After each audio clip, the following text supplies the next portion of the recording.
港超連續2星期大戰周啊，為揭東期啦後嘅聯賽咧打開咗激戰啊！咁啱啱咧完成咗大埔對理文啦，咁24、25號咧仲有大勝嘅理文啦對住新稅領軍即刻反勝贏波嘅東方啊！仲有就係傑志對近況麻麻嘅大埔。多謝支持香港波迷，希望你同我一樣都中意香港足球，記得訂閱、俾 like 同埋多啲留言同我一齊傾下波經啊！各位香港波迷咧，港超回復正常啦，今個星期咧終於有翻5場波睇啊，有驚喜有刺激。先有星期6嘅大戰啦，理文5-3贏大埔啊，一場嘅入球數啊。北區最後階段反勝贏2-1九龍城，流浪0-3不敵傑志。星期日仲有東方新稅3-1啊，反勝擊敗咗南區啊，同埋港會0-2再輸俾東區。喺今季10隊當中啦，我認為揭東期內咧有改進嘅係理文啊。咁雖然翻嚟咧只係踢咗一場啦，但係呢一場嘅大戰啦，佢發揮出驚喜嘅水準喎。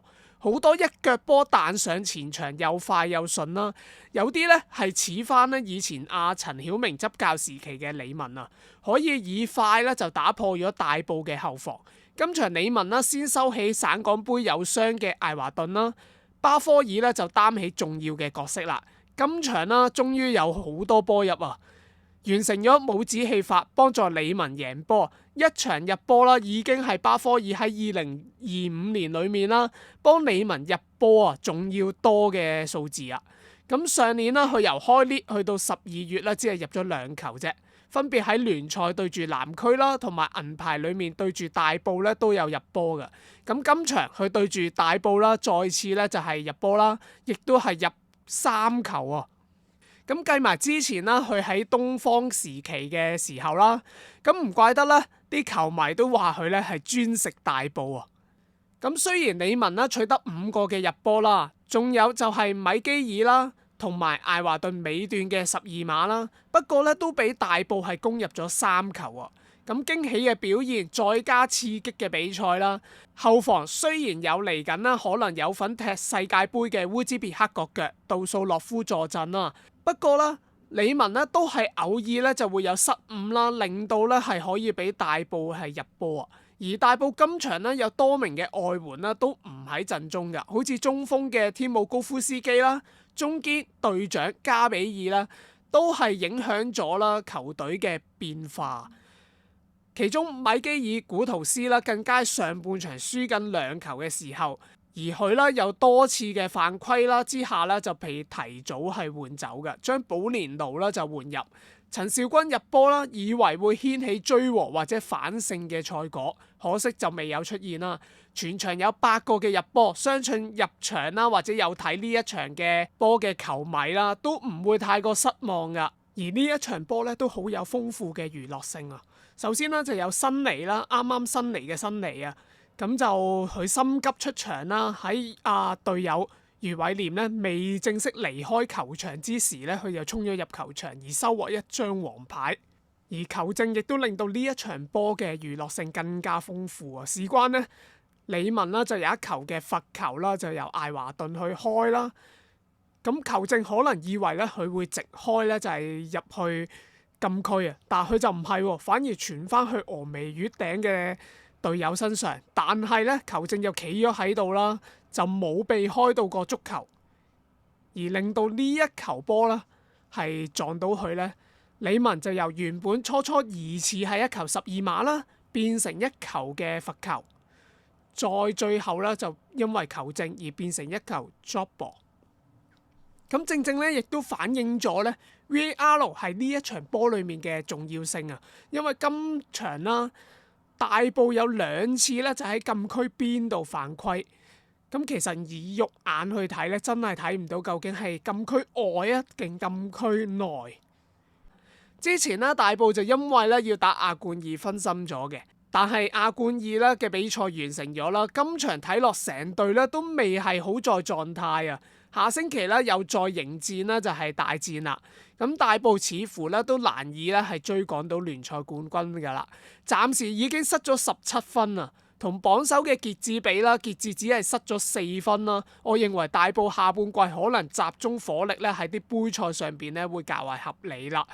流浪傑志兩隊嘅新兵咧都喺今場出現啦。咁流浪兩位嘅哥倫比亞外援咧就未係好睇到佢哋嘅實力啦。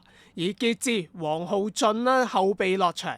初初入嚟咧位置咧可能唔係好慣常嘅位置啦，咁有啲唔係好習慣嘅，咁踢落咗咧表現開始好返啊，更加啦喺之後啦就做到一個嘅助攻一個嘅入波，表現咧可能話咧更加咧係比西甲前球員伊拿拉文迪咧喺上半場禁區頂撞射嗰一下咧係更加搶眼啦。黃浩俊咧而家呢一刻嘅年紀咧係仲細嘅，咁喺港超揾翻表現咧之後再外流咧都應該係可以噶。咁流浪季初係威係勢啦，連贏4場，但係到咗10月之後啦，輸俾九龍城和東方之後就未再贏過波啦。而當中劉智樂啦，大家都好關注佢嘅，今季我就覺得佢有啲回落啦，表現咧唔係好突出，甚至乎可能喺場波上邊咧都唔係好感覺到佢嘅存在啊。而傑志咧就係繼續保持不敗啊喺聯賽上邊。賽前兩隊都有新兵宣佈嘅，就係北區九龍城啦。咁北區咧就有嚟自富明尼斯嘅青訓19歲中場球員維達就正式轉會加盟啊。不過今場就未有即刻入比賽名單啦。而九龍城繼續係寒風啦，有中場嘅元災公分啊，哇個名好特別。咁同埋咧就係嚟自東方 U18過嚟嘅連朗迪啊。今場兩隊咧喺正選嘅門將位置咧都作出咗輪換㗎。北區咧就用咗鍾海文啦，由東方借用過嚟嘅；而九龍城就用咗賭哥嘅張桂華擺關啦。可惜咧，鍾海文喺一次落地嘅時候就整親，要直送救護車啊。咁睇嚟咧都會有一段長唞嘅時間啦。鍾海文咧都係由東方借過嚟啦。咁東方咧一季裏面咧係可以話係冇咗2個嘅門將球員啦，一個咧就係主力嘅門將葉鴻輝啦，而另外一個咧就係有潛質年輕嘅門將就係鍾海文啊。咁對於佢哋嚟講咧都幾傷噶。呢場波北區上半場係先失手嘅，下半場最後係靠格蘭特同迪亞高兩位嘅前鋒啦、中鋒啦係各入一球反勝咗九龍城啊。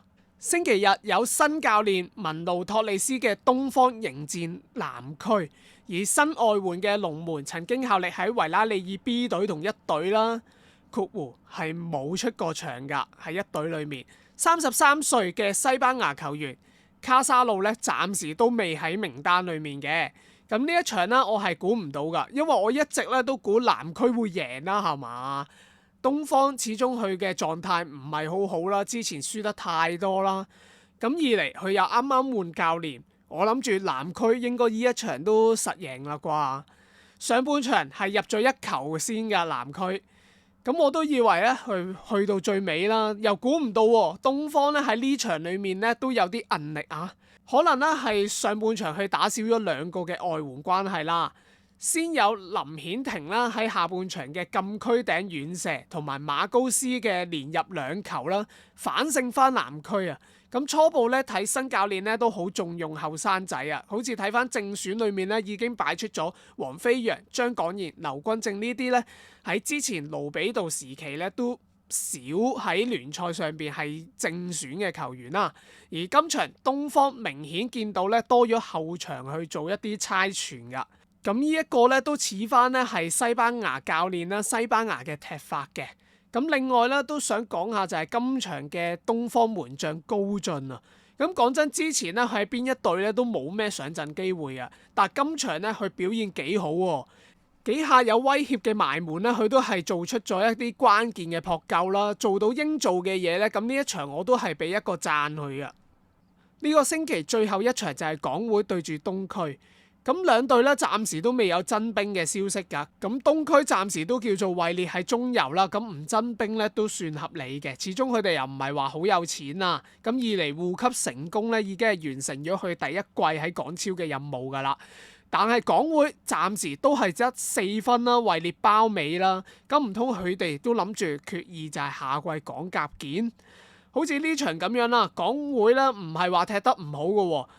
以佢哋係一班年青嘅球員啦，實力唔強已經係好有板有眼㗎啦。咁只係把握真係差少少啊。有時咧就有啲個人嘅失誤啦，就引致到失波。東區今場咧就有借用李毅海啦，就係亮相啦。咁不過我就好好奇啦，點解成場咧都要朱 Sir 聲控咁樣咧去提住佢啊？點樣去做啊？點樣去走位啊？而喺呢一場波裏面啦，第二球嘅12碼啦，我自己認為咧就唔需要俾嘅，只係少少嘅身體接觸啦。不過東區贏波咧都係合理嘅喎，咁最終贏2-0啦，兩回合啦，東區都係贏波冇失波㗎，對住港會。值得一提啦，呢個星期嘅賽事咧，有幾位嘅球員咧都喺咧自己嘅球會裏面咧踢咗100場嘅比賽啊，咁分別包括有大埔嘅陳肇鈞啦、理文嘅艾華頓、立花寧也，仲有就係流浪嘅林廖泰，都幾啱得咁巧喎！4個球員咧都喺今個星期嘅比賽裏面啦，就係上陣咗咧為球會係100場嘅港超比賽啊！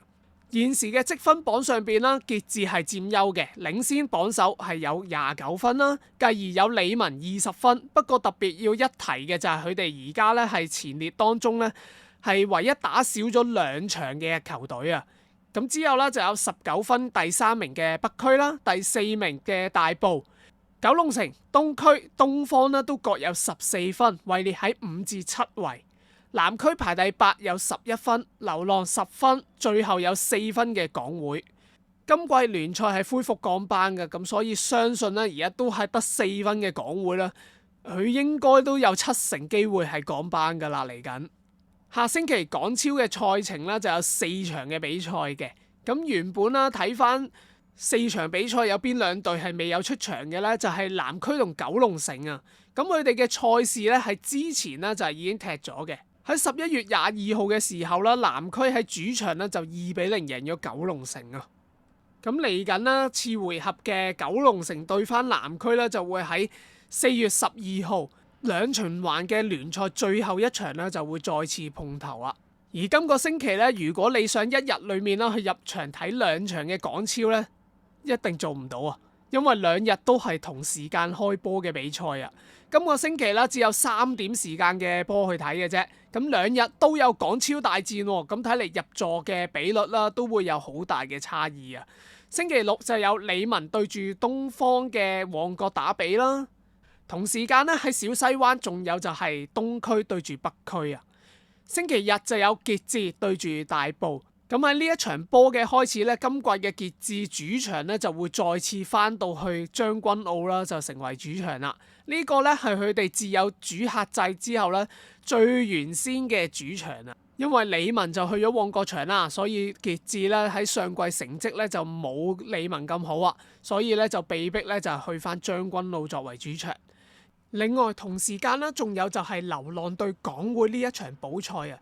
呢場波之前咧原本咧就係預定喺11月尾咧就舉行啦，延至咧就係改到去呢個星期日去踢㗎。去到禮拜3週中夜晚嘅時間咧，仲有東方喺旺角主場迎戰北區。今個星期咁多好波，希望你都入場一齊去支持港超聯。